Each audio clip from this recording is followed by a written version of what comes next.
Why, hello, hi, it is me, it is I. Small town DD, you're hiding these your internet and akastraha, I'm back, hello, yella.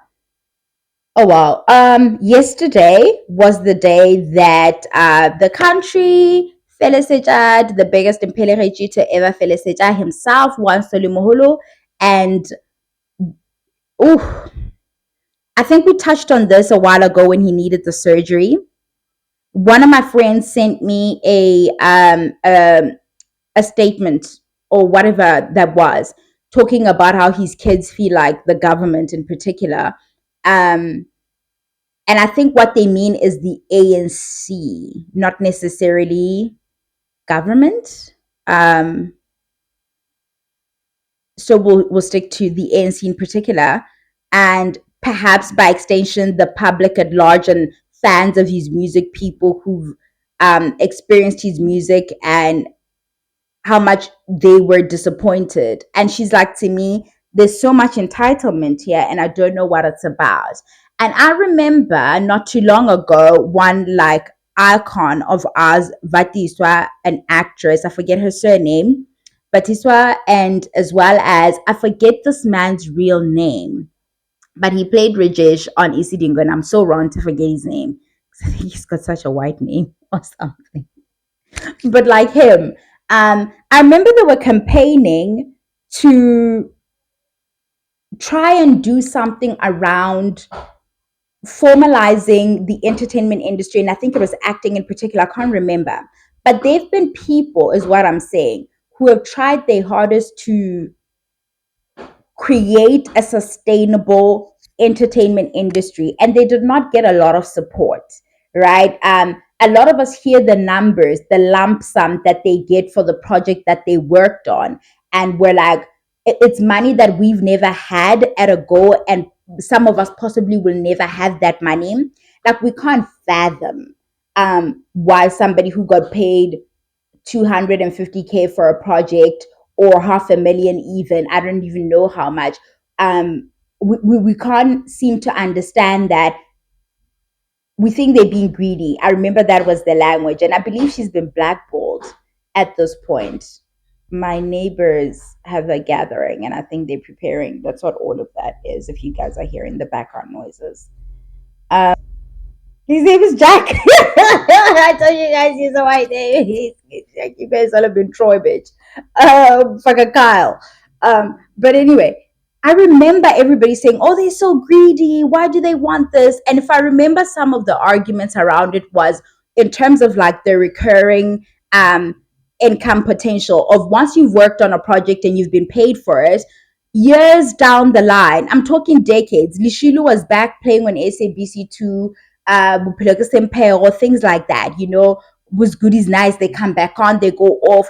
And the people who are actually in these scenes, the people we are in love with, the people who told the stories, aren't seeing a cent of that, like, recurring income or whatever the issue is. But like, there's a lot going on there, and I'm not going to pretend I know what's going on in that industry. But a lot of that seems to come into play whenever we lose somebody in the industry that are so hyper visible, and we learn that they couldn't attain like good health care, or didn't have access to this and stuff, or they're not being able to put together a decent friend row, if at all, for this person after all of that they've done. And yes, as a country, we're all going through it, and I'm going through it. We've had to lay people to rest without the assistance of government.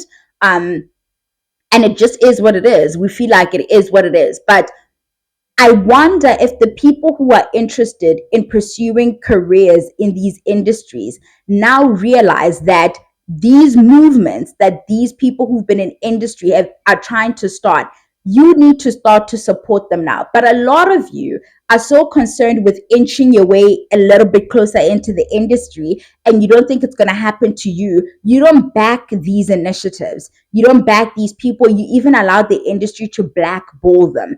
You, your children, and your grandchildren will not see a cent of your work after they give you that flat rate of, you've now done this. They can export that production, they can sell it to whomever, wherever, to Nigeria, and then get a new audience there who starts to watch this, and you won't see a cent of that.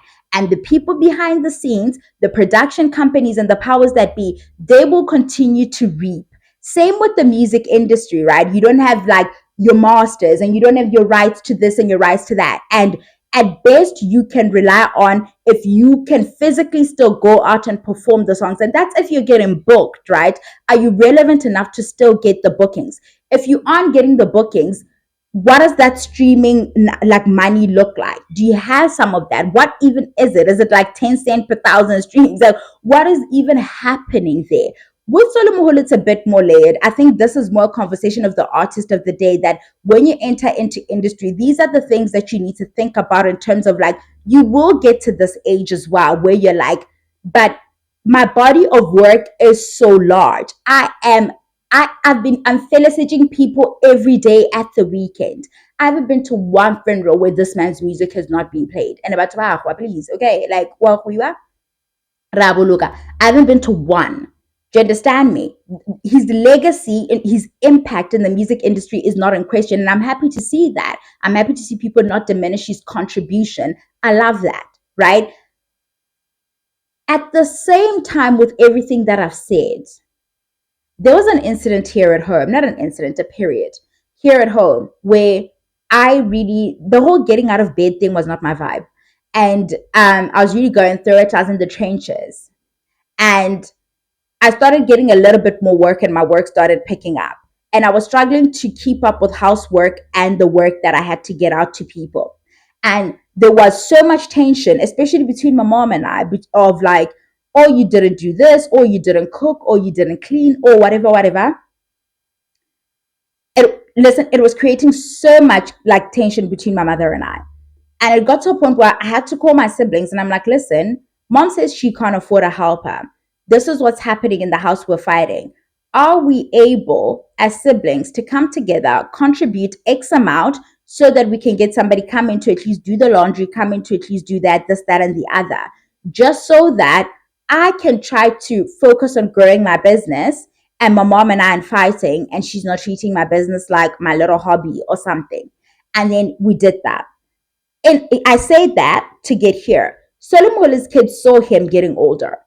And I don't know I'm fortunate. I'm not going to take that away that I had siblings who, the little bit that we all had, we all have good sense enough to do what I asked that we did, right? And are still able to do.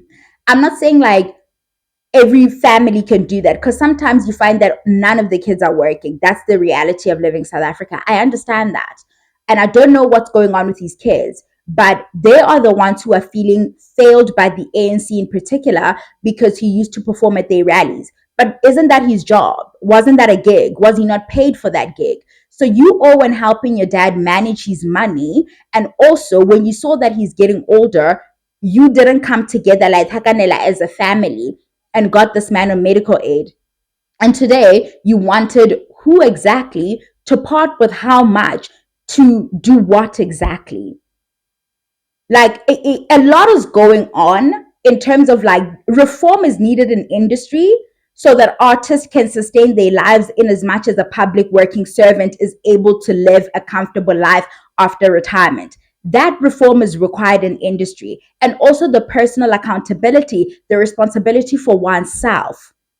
You as the kids, what you just said back and you were like, what? It doesn't work like that. It doesn't. And it doesn't, like sometimes I just saw that Tito Mboweni died. Sometimes death is just coming for you because it's inevitable. That's what death does. Whether or not you're going to be in a private or a public hospital, it's coming. And it's hard, it's difficult, it's a painful experience, but it's coming. And no amount of money and no amount of private healthcare, trust me, can push that back. It's coming. But there is an entitlement, and the more they keep reporting on this one failed him, that one failed him.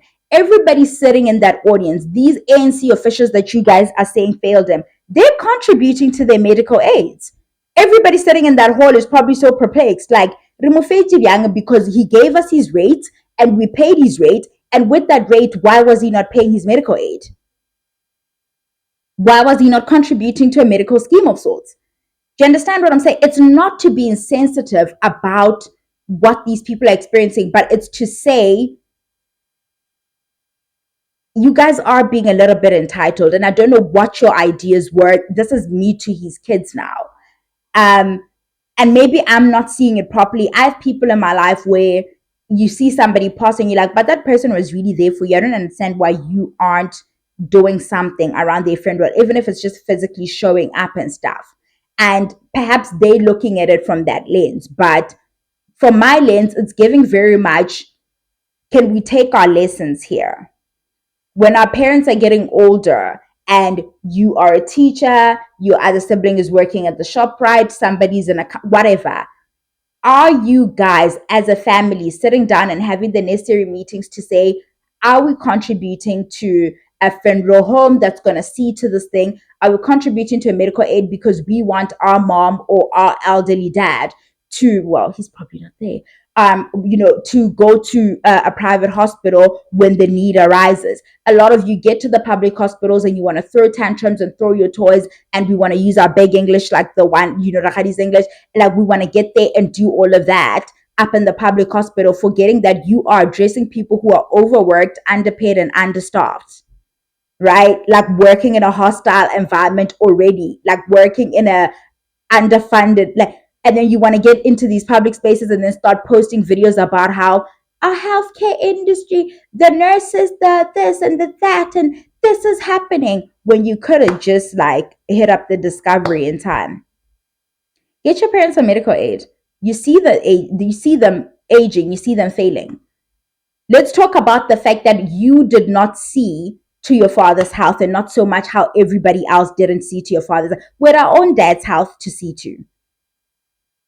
Mwah, bye.